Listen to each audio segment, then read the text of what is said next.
James Randy Moss, and I think we even have a nice picture of him. There he is, a very, very sexy man. A very sexy man. And a dumb man because he actually taped the actual event on his phone. Now, he seems like he'd be perfect for your squad.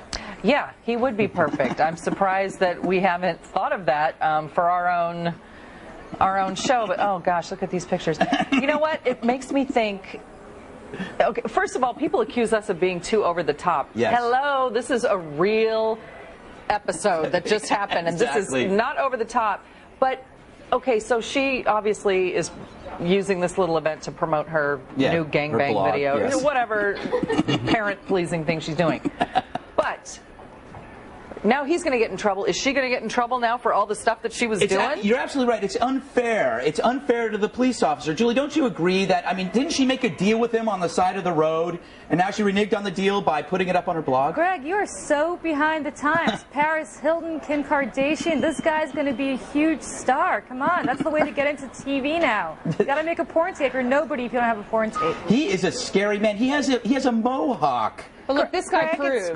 Greg, and I asked Wendy, isn't this the way you get out of a ticket? I always thought that was the rules. Yeah, I don't know. But I think, you know, we're condemning this man, but, you know, listen, you put the candy out in front of the child's going to eat the candy. Well, if it were a male... Do you know how much your insurance goes up if you get one of those tickets? It's true. Well, I think, let's see that picture again of the guy. Because this guy, there we go. This guy proves that there's definitely a common denominator between porn stars and cops, and that's the mustache thing.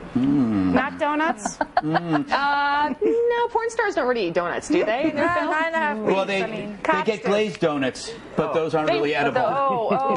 A new birth control pill, FDA approved. That's a transition pill. Not really, Greg. Anyway, the pill is called Librel, and it can stop a woman's period indefinitely, or permanently, if you so wish. It's going on sale in July. But some people, Wendy, think that maybe doctors are playing God.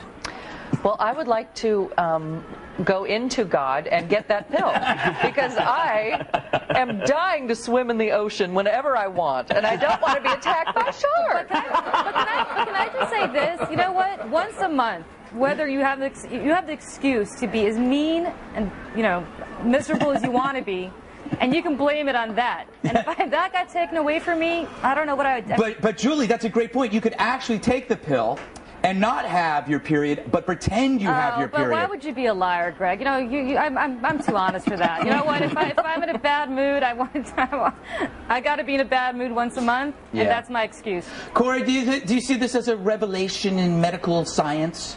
Or just another bad thing? Well, I will say that when I first found out that this is what happens to women from my mother, I was horrified. And she said, in fact, that it was a gift from God. And I said, well, can't we return it? And this would be the answer. I don't know. I think it could be a great thing, to be honest with you. Look, screwing around with women's hormones is a dangerous thing. I think most men would probably rather have Ahmadinejad over there in Iran playing with his nuclear chemistry set. It's probably a little bit safer.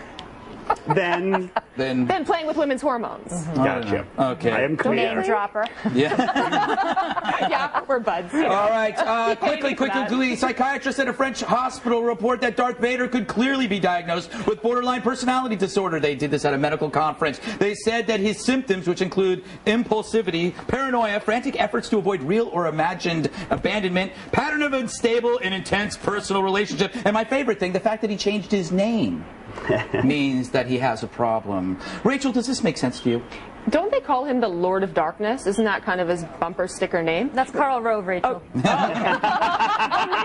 maybe we can get John Edwards to come up with a better bumper sticker title for Darth Vader, and that'll calm him down, kind of like what he wants to do to the terrorists. As a Democrat, we'll get right on that. Bumper Okay, cool. That was, tell John Edwards to get on. That was Call me. All right, Rachel. All right. Okay, we got to take a break. I want to talk about this lingerie shop that was raided in Lubbock, Texas. It's called Something Sexy. The police raided it and actually sent the clerk to jail for violating a very obscure law, the ordinance which prohibits 6 or more sexual devices or sex toys on the premises. Because if you have more than 6, there's an intent to sell as opposed to, say, share. So she was actually arrested. Now, this is just like, okay, first, this is obviously wrong, Wendy. Yes. It's very I am wrong. outraged. You should be. It's a war on sex toys, isn't it? Intent to sell? Yeah, it's called a store. But it's technically a lingerie shop. Okay. But see, that's the thing. To get Tomato. Exactly.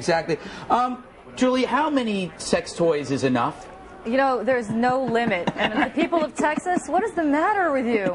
Intent to sell? What is this, crack? It's a sex toy. Come on. Corey, you know they have for heroin junkies, they have like a needle program where they're allowed to give needles out so that they don't go and use dirty needles. Exactly. Are we going to get to the point where we're going to have like dildo stands? A dildo exchange. They're for people's safety. Exactly. So it's the mask with the zipper. We give those out for people that are trying to recover. Is this like needle exchange, Greg, or are we going to have like sex toy exchange? That's exactly what I'm talking about. I think I'm usually ahead of the curve when it comes to these things. Really ahead. Do tell. Well, Does your thing curve? What? Oh. Now we know everything. Yes, you do. TMI. All right, I want to talk about these wonderful mayors. They're dual mayors that have been elected in Cambridge, England. They're the world's first sex change mayors. Liberal Democrat Mayor Jenny Bailey and her partner Jennifer Little were both men who had operations to become women. Now, here's my question. Okay. There are two men who are now two women Wait together. a minute, you only have one question? No, I've got a lot. But let me do this one first. Okay, you got two women who are together, making them lesbians. However, they were once men who chose women. That makes them heterosexual. But yet they are men who chose women who used to be men, making them gay. What are they? They're two politicians in a committed relationship, which is the freakiest thing of all. I've never seen that in my life.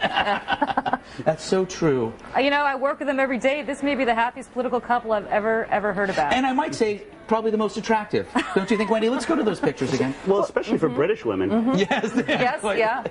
Miss Britain runner-up and winner right there. Is that what it takes to get a woman elected to office now? Is they have to get elected as a guy and then turn into chicks? Yes. May I? Apparently so. Yes, Corey, go. May I say that they really make John Edwards look macho? I think you found a home in Fox News. Please leave your resume when you leave. All right, let's go to my artwork quickly, please. We don't have much time. All right, I have decided that one day, perhaps Fluffy McNutter and Unicorn Jones may in fact have sex changes and then become co-mayors of Austin, Texas. Now, if you'd like to win this piece of art, just name it and send me the name at redeyefoxnews.com. And if I like it, I will autograph said art and send it to you in a stamped envelope, I think. Maybe not. I'm lying. Why do we even bother doing this anymore? I never send anything out. That is the best, worst one. All right. I don't know. What do you want to talk about now? Hey, Greg. Yes? They can't become, anybody happy in Austin, Texas, because Austin, Texas won't allow them to use sex toys. So change the subject. That's true. Change the state. I think all problems go back to the elimination or banning of sex toys. But you can use anything as a sex toy. You can purchase them in grocery stores. Some people do. What do you purchase? I don't know, produce. People could produce. Not me personally. Produce? Produce. All right. Okay. So everybody stick around. Here we find David Duchovny pantless in California. Why? The former X-Files star was doing a promo shoot in Venice Beach yesterday for his new show, Californication. Allegedly, sources say he's used this excuse when caught in other parking lots across the country. But at least here for once, he isn't grinding against the cats. Hello, David. Yow. He knows what he has, and he flaunts it like a man who flaunts things that he knows. And the problem with this Where am I? is what? I see no problem with it whatsoever. I was just pointing it out the same way he was pointing it out. My problem is that he had a blazer on. He didn't have to point that out. I know. No fingers needed. I hate you, Yes, David filth. Duchovny. You're all filthy wenches, aren't you? Let me Yes. show you pictures. All right. There was You like Elizabeth Hasselbeck's boobs. We like David Duchovny's package. nether region. Yes, from the Netherlands. David Equal Duchovny. opportunity package. All right, well, I want to move. Let's talk about something more substantial, though it's hard to. But An article in the New York Post was talking about how clubs are now, instead of advertising, actually paying celebrities to come to their bars in order to generate publicity and whatnot. In fact, it's reported that Lindsay Lohan is receiving $400,000 to host her 21st birthday at Pure, which, by the way, is sponsored by a vodka company, and she's in AA. I love her so much, I want to scream. Anyway.